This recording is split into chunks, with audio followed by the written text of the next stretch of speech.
નમસ્કાર, શો ટાઈમમાં આપનું સ્વાગત છે. ભાવનગર શહેરમાં ટ્રાફિકની સમસ્યા હવે વિકટ બનતી જાય છે.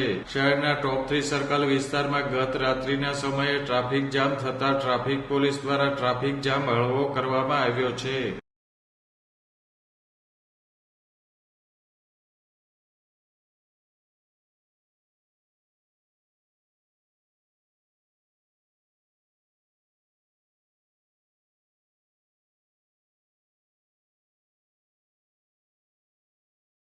ભાવનગર શહેરમાં વાહનોની સંખ્યામાં વધારો થવાની સાથોસાથ રોડ પર ટ્રાફિકની સમસ્યા પણ વધી છે.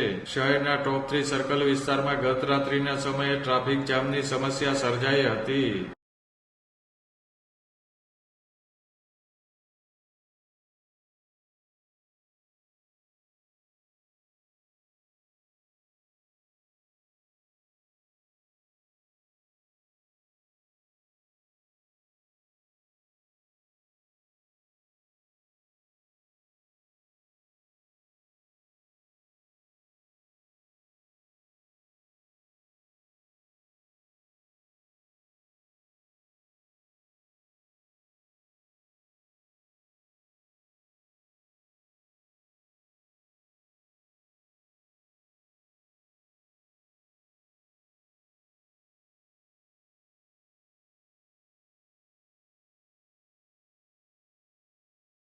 ટ્રાફિક જામ થઈ જતા ટ્રાફિક પોલીસ ટોપ 3 સર્કલ પહોંચી હતી અને ટ્રાફિક જામ હળવો કર્યો હતો.